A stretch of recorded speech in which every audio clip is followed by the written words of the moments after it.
We are back with another Wandavision review for episode 6. This was a pretty big episode. I mean, the end was really big, but the episode itself was still pretty good because we got a lot of bits and pieces of information about what's happening. We did? Listen, I got a list of things that we Are we watching the same show? We are. But like, listen, we got I received your text at what is it, like 6:30 in the morning? Yeah, because I watched it at 5 a.m. and then I took a minute to process it. Then I watched it again at 6 a.m. to make sure I got everything I needed. I haven't felt the need to watch any episode twice. Oh, no. I mean, I do that. This was a big one. This had a lot of stuff going for it. So, It must have went over my head. It's okay. It's all right. It's okay. So you know what? Let's just get right into it. This particular episode must take place in the 2000s, like early 2000s, because the intro sequence took us back to Malcolm in the Middle with the video camera recording the different members of his family and, catching them in compromising positions. And I'm going to have trouble figuring out the shows that they're going to reference this week in the next couple of weeks, because around this time is when I stopped watching TV. Oh, yeah. Being in the street became a little more important than being home. And we didn't have DVRs or YouTube or on demand. True. No, well, I was home and I did watch Malcolm in the Middle, and it was very Malcolm in the Middle-esque. So I shout out to that. I could say I never watched that show before. What? It was pretty good. Pretty good. Freddie Muniz. Freddie Muniz Jr., I think his name was. But really cool show. Check it out. That was where that was like one of the first series that Bryan Cranston had. He was the dad in it for like, oh, you know what? 5, 6 remember seasons. it now. Yeah. He was very silly. That's how come it was so hard for people to see him it ran from 2000 to 2006. That's why it was so difficult for people to see him as Walter White in the beginning, because he was like the silly, playful dad. And then when he became Walter White, he was that's probably the main reason why he chose the role. Yeah, he was not that. But do something completely different from what he has been doing. Yeah. So it starts off like that, and basically everybody in the town is getting ready for their town square scare, which is their Halloween festival of Westview. A lot of kids were popping up in this episode. You actually went from seeing no kids at all to seeing a boatload of kids just ripping and running. Yeah, I agree. I mean, we finally got a chance to see what all the children, like where all the children were. They were all out and about doing trick-or-treating and things like that. So as it was starting up, we see that, the trick-or-treating is going on, and basically we get a chance to see Pietro now. And with Pietro, he is now interacting with the family. He plays with the boys. We see that he has his super speed.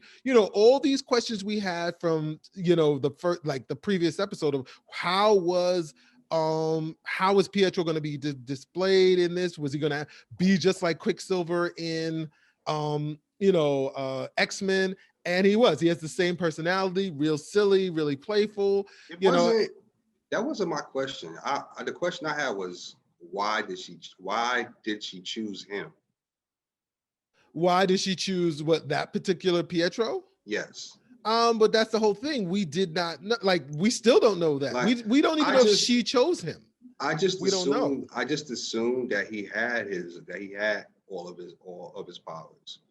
Well, I mean, we had no idea of what direction this was going in. We didn't know if it was going to be him, and we didn't know if it was going to be. I mean, we did not know what the circumstances were going to be surrounding this character, and so we got that answer. Yes, he has super speed, and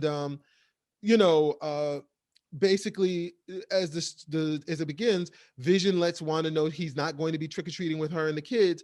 He's going to be going out and having mischief, he says. On patrol.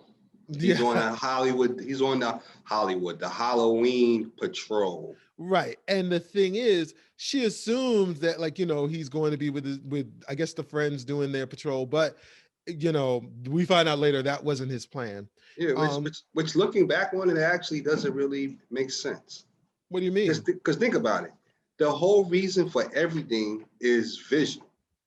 If Vision finds out anything differently than from what she's been feeding him, the whole town crumbles. So I really don't get her allowing him to be far, that far out of the hub proximity But where see, she. that's some of the data that we learn. We're going to run through it because I got a list of it, but that's some of the data that we learn. We also see the boys, and they're in costume. I'm really excited because I see Billy in his costume, which is Wiccan's outfit, and Wiccan is in like Young Avengers and things like that. What's funny is, like, I've read Wiccan in the comics for about the last 2 years. That's when he started popping up in the stories that I've read, and I had no idea he was the son of Scarlet Witch. I just saw him, and he's powerful and everything, but I just did not know that was his relationship. And also we got to see um, his brother Tommy, whose uh, alias is Quick.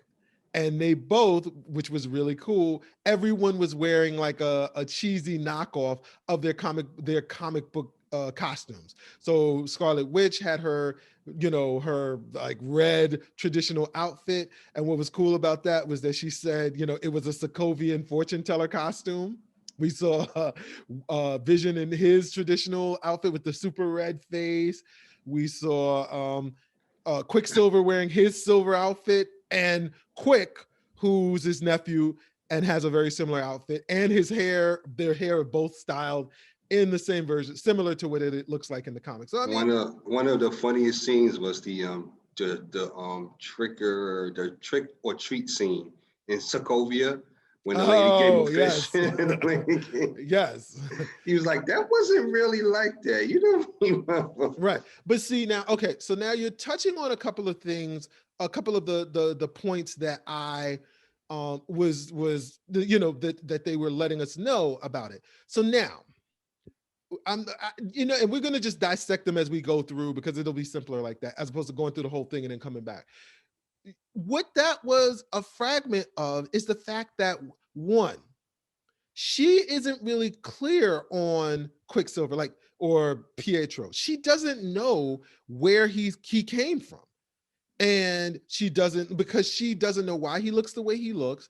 And also his memories don't match her memories. So now there's this big question of who is he and where is he from? And that in and of itself shows us that we are like, she is not in control of everything. She can't possibly control everything. And so we're understanding now that there are other powers at play here. Other things are going on. Like, she is controlling a lot of stuff, but she's not controlling everything because she doesn't know where Pietro is from.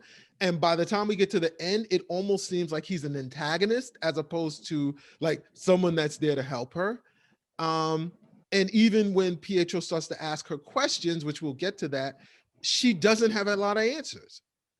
And so that's why, like, and that's a big thing to know, because in the beginning we thought she was controlling everything, especially when she comes outside of the barrier in the previous episode and is like, stay away, I'm doing what I want to do. So we see that. Then we cut to outside of the dome where Monica Rambeau is still kind of arguing with the chief of Sword, who his main objective is to try and take Wanda down by force. And Monica Rambeau's trying to explain to him that she's too powerful for that, and antagonizing her will only make the situation worse. He's kind of like, you don't have the stomach for this. And he was saying, it's good that your mom you weren't here to see your mom pass, because she'd be disappointed in you. He insinuated that. He didn't specifically say that. And basically he points out, hey, listen, when you were gone, things were really bad. Like, you weren't here when the lights went out for those 5 years. he also makes a comment that makes me feel like this is what's going to be the main focus of Marvel Phase 5, which is all the focus of Marvel's comics in comparison to DC. What we see is going to happen is he says, you're in here protecting these superpowered individuals. And so now it's like, oh boy, here we go. Because Marvel's whole thing is how the world treats people with abilities. It's almost like it always ranges on like racism, discrimination. That's Marvel's whole thing. Marvel's heroes are mostly about a world of humans being afraid of the very people that protect them from the different things that are coming at them. It's American politics, the right. other. Whereas the other is the reason, right. Whereas DC Comics, the heroes are beloved 9 times out of 10, except for Zack Snyder.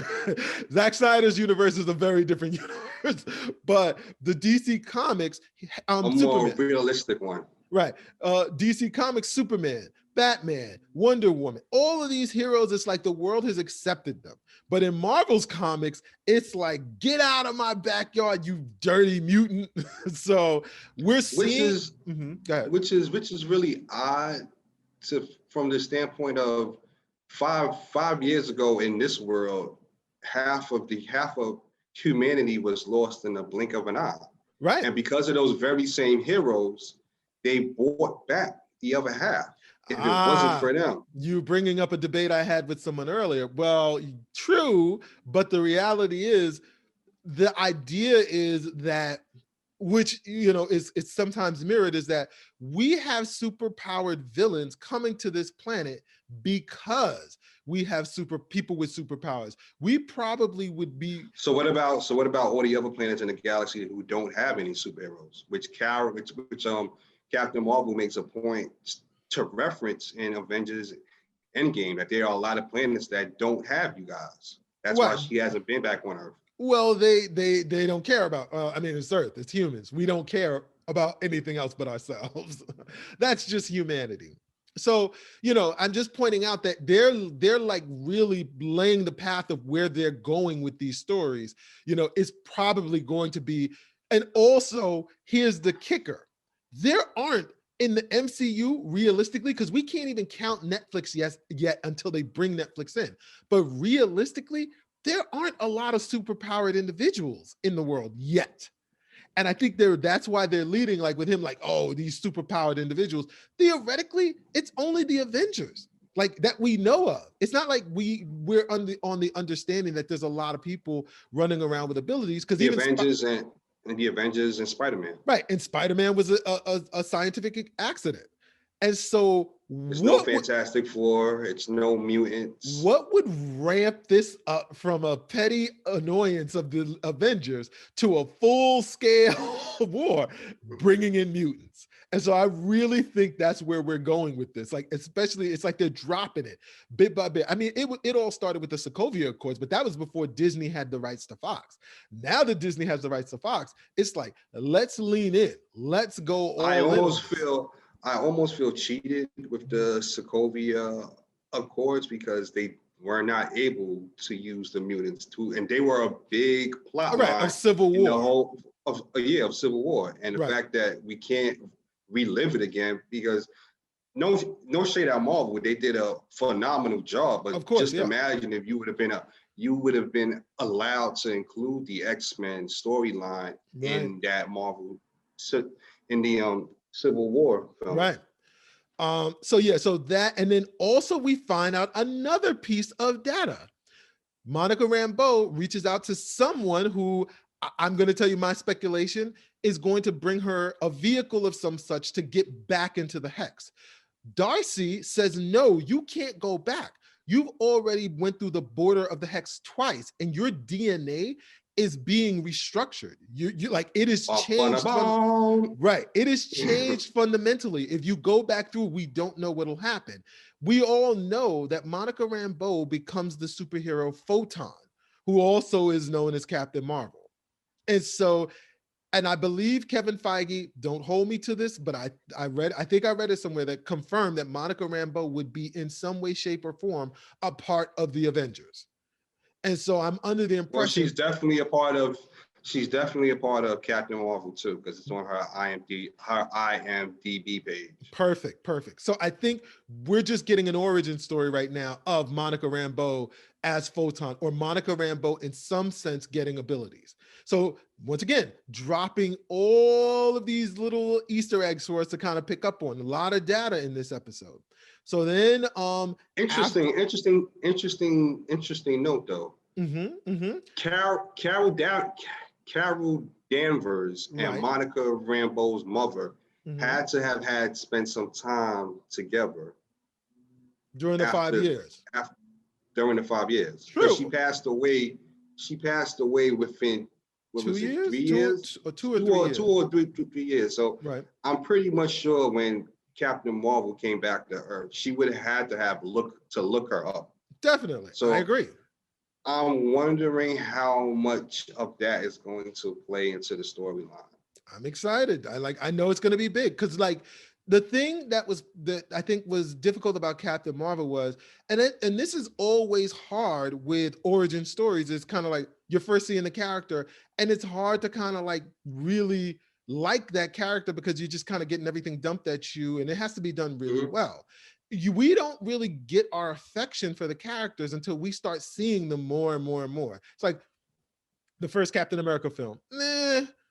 The first Thor film. The only film where they introduce a character, the only two I would say, is Iron Man. We kind of all loved, but that was because of Robert Downey Jr.'s personality. And And that Guardians. was and that was Marvel's baby. Yeah. And then Guardians of the Galaxy. And it was because it was an ensemble cast. And because they had the ability to riff off of each other, it allowed you to know who they were as individuals a lot sooner. But I think And Black Panther. I was gonna say Black Panther, and I mean, I think Black Panther was kind of different. Because it wasn't really your origin story. It Right. was Yeah, it was kind of like it was like we got introduced to Wakanda, but we saw Chadwick Boseman beforehand and we loved him beforehand. So it was kind of like, oh, okay, yeah, this is great to see where he's from. But and see, and that's the thing. Black Panther was actually the second time. So we had a chance to go, I like this guy, and now I'm loving him more and more. I think with Captain Marvel, it kind of fell flat because it was kind of like, number one, because of her performance, and no shade to Brie Larson, it's just that she played it so flat, we just kind of couldn't connect with her. But I think we are getting an affection for Monica Rambeau. So in Captain Marvel 2, when we see Monica Rambeau, it's like, yes, all right, okay, we get to see her. Nice. Okay, now I can stomach the rest of this movie because I like her. Hopefully I'll grow to like Brie Larson. I didn't dislike the film. Oh, okay. At the end of the day, Carol Danvers is like Clark Kent. Yes, exactly. It's like she's so powerful. It's kind of like it's so like, powerful. Unless you're telling me that their alter ego is Dave Chappelle or Eddie Murphy, it's really going to be hard for your alter ego to match the hero's powers that other side of the alter ego possess. That's fair. That's a fair assessment. And so then, after that sequence, and I keep on telling you, I keep on speculating for weeks. Yeah, Captain Marvel she's gonna show up in that. I don't think she is, but we'll see. We'll see. But my speculation about the cameo is she's saying she has a guy that's going to bring her a vehicle, because she said, "Bring my ride." And the only person that I could think of that has access to technology that might help her permeate or go through the hex would be Happy, because Happy has access to Tony Stark's tech, and John Favreau. War Machine. Oh, I didn't even think about War Machine. Yeah. Oh, and stupid Don Cheadle already released that. So Don Cheadle, you know what? It's going to be Don Cheadle. I was thinking Happy, but you're right. It's probably going to be Don Cheadle. For all we know, it could be in both.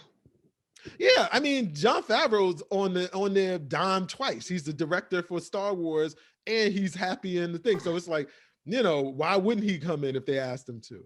Mm-hmm. And then we get this weird Yo Magic commercial it's a claymation, because every commercial in the past have been like it looks like it's reminiscent of the Infinity Stone in some way. But we get this weird claymation of this little boy on this deserted island. A shark gives him it's like a go-gurt, and he's trying to open it up and he can't open it up and he dies.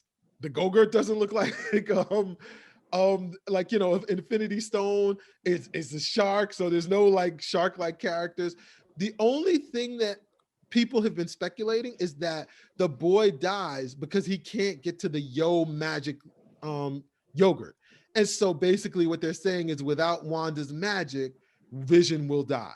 And that's speculative because it's like, once again, no one really could make Is it considering the considering our final scene of Vision yeah, when he actually was able to leave the force field? yeah, I mean, I don't know. Yeah, like I said, I don't know what that commercial could mean, but yes, I do know that yes, Vision cannot exist outside of Wanda's abilities. We then move on to back inside, and you know, Wanda's having a conversation with Pietro again. And this is where Pietro's like, hey, listen, all these kids are awake. It's good that you get them around. He's like, listen, I get it. You know, you're doing them a favor. You know, they have jobs. They're you know, they're still pretty close to their personalities. You're keeping families together in here. I get it. You know, you're doing a good thing. And she's like, you're not, you don't judge me. And he's like, no, listen, it's all good. And he was like, but between you and me, how'd you do it?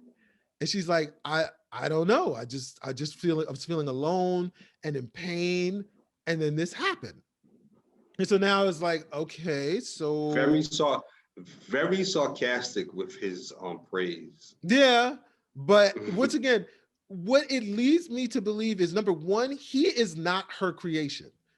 He's not her creation because he's doing things that like it go above and beyond what the people she's allowed to interact with her have done. Two, they don't share the same memories. It's even to the point where she's like, where's your accent? And he's like, where's your accent? And then it's like, huh? And it's like he's stumping her every time she tries to grill him on or like on some kind of data. He has a way of turning it around on her, and that's not something you would have created. So then after they have their conversation, we then jump to Vision. And now Vision is walking further and further outside of the town perimeter.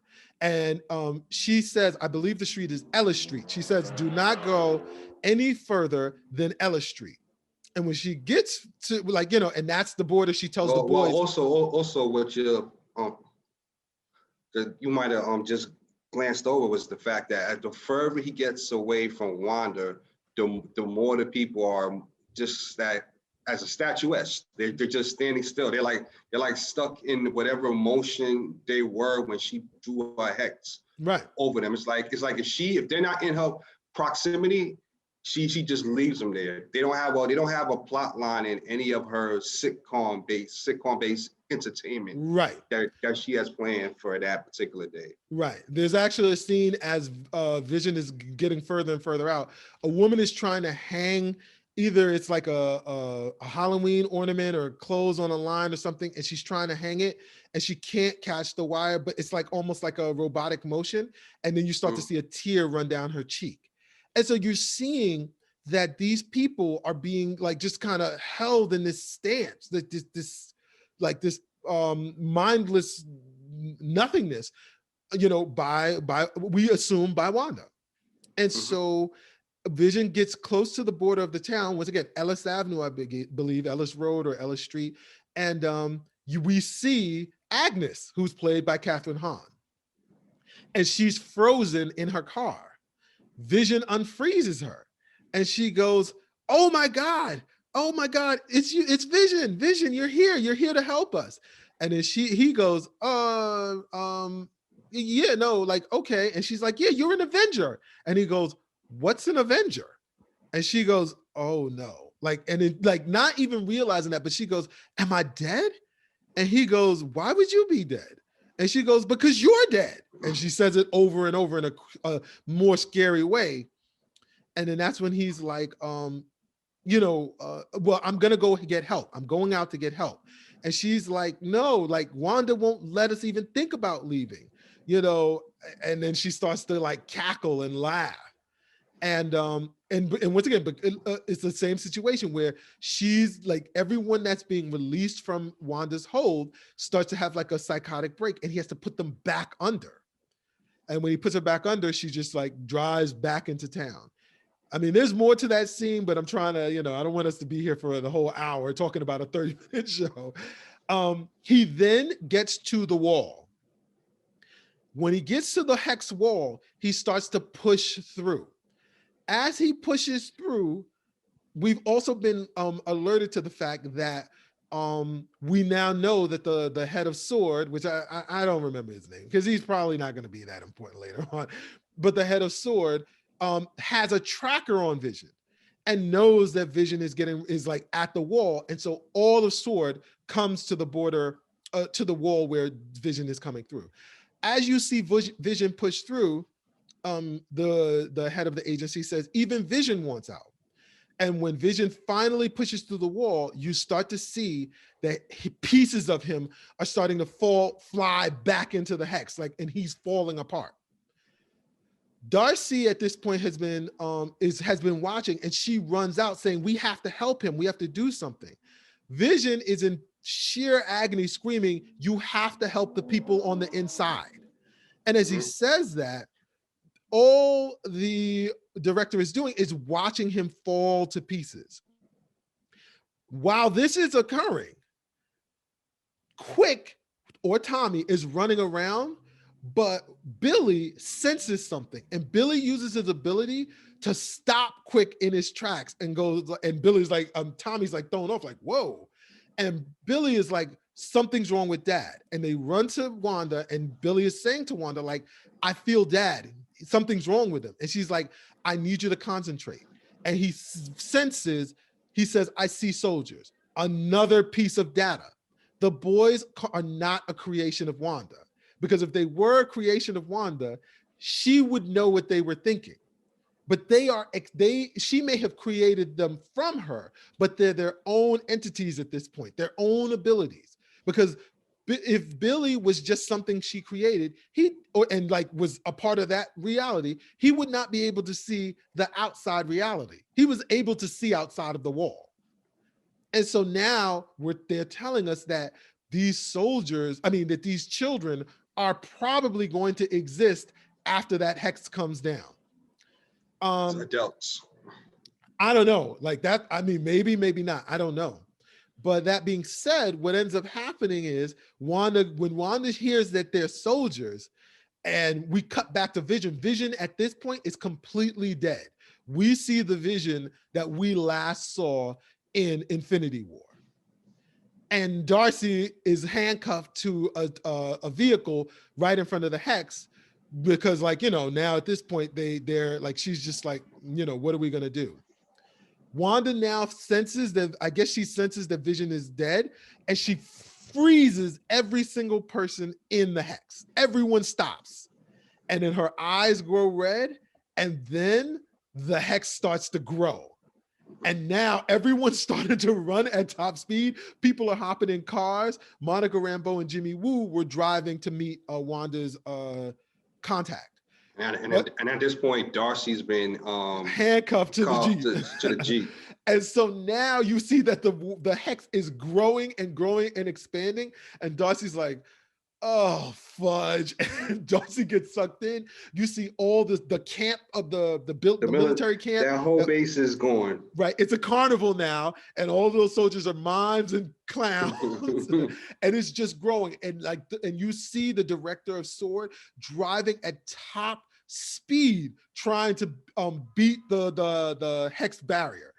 It stops. I think it stops and he doesn't get sucked in. I think Monica Rambeau survives, but everybody else is gone, because the head of the department is making phone calls, and as he calls like his soldiers, he's trying to get in contact with them, but nobody is answering. Nobody is picking up. So I think that all the soldiers are now in the hex. Mm-hmm. And so that literally is where it ends. They're part of the cast now. I forgot one last piece of information. When Wanda was asking about the sons and they were saying Dad is dying, Pietro goes, so what? He's your dead husband can't die twice. and she throws a bolt of magic at him and tosses him to the side. So I feel like it's clear that Pietro is not an ally. He is a foe. There is also talk of the children, because in the comic, Quick and Wiccan are a man, like she was able to create them using making a pact with Mephisto, who's like a devil-like character in Marvel. And so Pietro, when he was teasing him, said, "Get over here, you little demon spawn." So there's all these Easter eggs being tossed out there. It might have just been him saying that. And also, little shout out, he was talking about how he was going to take them out. It was going to be a kick-ass time. And when he left, she was like, "Kick-ass," which is a nod to who played the original Pietro, who also played Kick-ass. So, I mean, it was a lot of data going on. Now, the end was huge, showing that her power has increased exponentially. She went like from Westview all the way over to Eastview, and who knows how much bigger she could make the hex.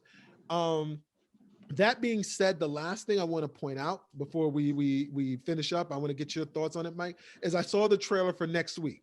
And I think we only have 3 more episodes. And the trailer for next week shows like her talking to this light. And also we get shows from 2010. So like Modern Family, we get like a Modern Family sequence, but we see her talking to this light, and we see her like talking to Vision saying, "We have to protect the town." And lastly, we actually see her pop into the 1950s TV show that she started with. So, I mean, I think next episode, we're going to see how she created Westview. I think that is going to be a completely, like a free, go ahead. I'll be interested to see where she grabbed all of these kids from. Well, no, all the kids are from Westview. Everyone is from Westview. She just had them in their bed sleeping. Okay, well, it seems as if this could have been a real easier fix. She could have just grabbed Vision and went to secluded island and just had him and her running around. I completely agree with that. I mean, but see, we have to see this. We have to see the origin story, like, because remember, she didn't know she did it. So it wasn't like she actively went somewhere to do, well, I don't know. As far as it seems right now, she did not know that was going to happen. Whatever did happen, we didn't know that was going to happen. And so we have to see. The only thing that I think might be a little like would be a new push for Marvel, which they've done it in the TV series, but this isn't, that TV series is like their TV division is over. This is new, is the merging of science and magic. So far, everything in Marvel has been rooted in science except for Doctor Strange. And so now it's going to be interesting seeing like if this is like if this does have even the Infinity Gauntlet. But that was in science, like them, because they're the Infinity Stones. So it's like an idea of them being rooted in like, science. But no one knows where they came from. The origin of they were created when the universe was created. It was like a Big Bang thing. Yeah, but that still could be magic. It could be looked at as magic. Listen, none of it is real, so it could be whatever we say. So I can't argue that. So yeah, I think it will be interesting. It's going to be weird. It's going to be an adjustment period if they do have like a heavy magical element to it. But listen, I'm all in. Like I am every Friday morning, I always wake up like super early just to see the newest episode of WandaVision. So I'm excited. I mean, it has gotten better over the past couple of weeks, but I just feel as if this probably shouldn't have been Marvel's first series. The Winter Falcon and the Winter Soldier looks like that's going to be Marvel. I think honestly, what it is whereas this feels like it's a TV show that happens to have superheroes in it. I feel like this. Marvel is like slowly ramping up. They knew WandaVision was the slower one. And so it's like, we're going to put out the slower one. Then we're going to put out Falcon and Winter Soldier with a lot of action. Then we're going to put out Loki with a lot of comedy. And then after that, we don't even know what comes after that. But listen, I agree with their pacing. I hope not season 2 of Wanda and Vision. No, this is it. This is a miniseries. They're done after this. We know Vision is dead. And so I think like when this is done, Paul Bettany is pretty much done with the MCU. I mean, we'll see. I wouldn't mind seeing her back, but just not in television sitcom form. Yeah, Okay. that is not what I signed up for. Okay, well, it is what it is. But this has been the WandaVision review episode for episode 6 of the series. And depending on how the episode plays out next week, we may not see you next week. All right, you say that like every week. All right, peace out, everybody. Peace. You've been listening to Two Brothers at a Water Cooler with Mike and Tom, produced by Jamie Fernandez and Peter Bune. Rate and review this show on Apple Podcasts, and you might find your review in a future episode.